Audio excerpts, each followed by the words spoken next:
Selamat pagi Bapak Ibu, ini berkati oleh Tuhan. Senang jumpa kembali dalam renungan singkat pagi hari ini. Nah, hari ini renungan singkat saya beri judul Jangan Sakiti Aku. Sekali lagi saya katakan, jangan sakiti aku. Firman Tuhan kita ambil dari Yakobus pasal yang keempat ayat yang ke-30. Dan janganlah kamu mendukakan Roh Kudus Allah yang telah memeteraikan kamu menjelang hari penyelamatan. Ya. Kenapa kita tidak boleh mendukakan Roh Kudus? Karena Roh Kuduslah yang memeteraikan kita. Itu dalam bahasa Yunaninya menggunakan istilah seperti down payment atau DP gitu ya, atau panjar. Tanda jadi bahwa kita ini adalah benar-benar milik dan sudah menjadi kepunyaan Tuhan. Tetapi dalam proses tadi sampai kita dibenarkan, sampai kita menjadi anak Allah yang sejati dalam kerajaan surga dan menikmati kemuliaan bersama dengan Tuhan, yaitu ada tanggung jawab yang kita harus lakukan, yaitu jangan mendukakan Roh Kudus Allah. Nah, apa itu mendukakan Roh Kudus Allah? Yaitu hal-hal yang kita lakukan yang bertentangan dengan kebenaran firman Tuhan. Firman Tuhan harus kita tegakkan apapun resikonya, apapun harganya, apapun yang akan kita hadapi. Firman Tuhan harus dilakukan oleh setiap orang percaya. Ya.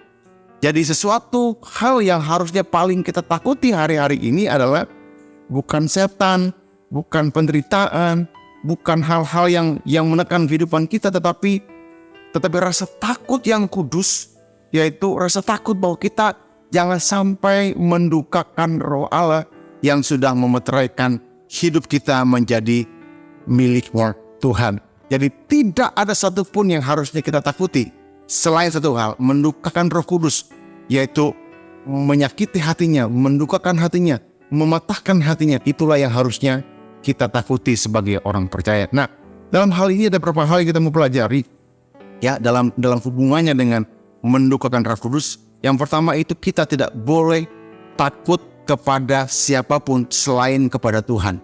Nah, dalam hal ini dalam konteks adalah melakukan firman Tuhan, melakukan kehendak Tuhan, dan menjauhi segala sesuatu yang bertentangan dengan kebenaran firman Tuhan. Firman Tuhan haruslah menjadi yang pertama dan yang terutama dalam kehidupan kita.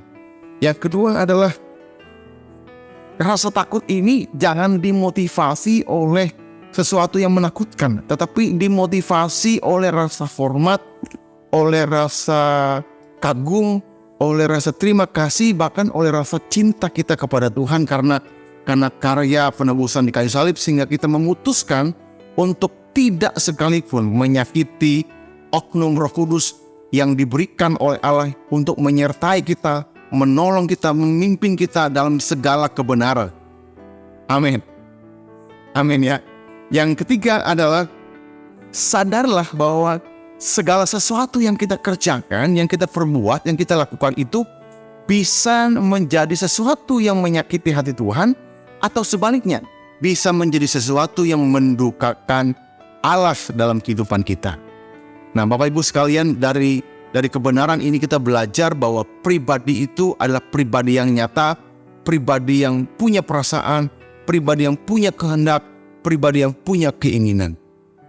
Nah, kalau dulu kita sering mendengar hati-hati gunakan matamu, hati-hati gunakan tanganmu, karena Bapa di surga melihat ke bawah.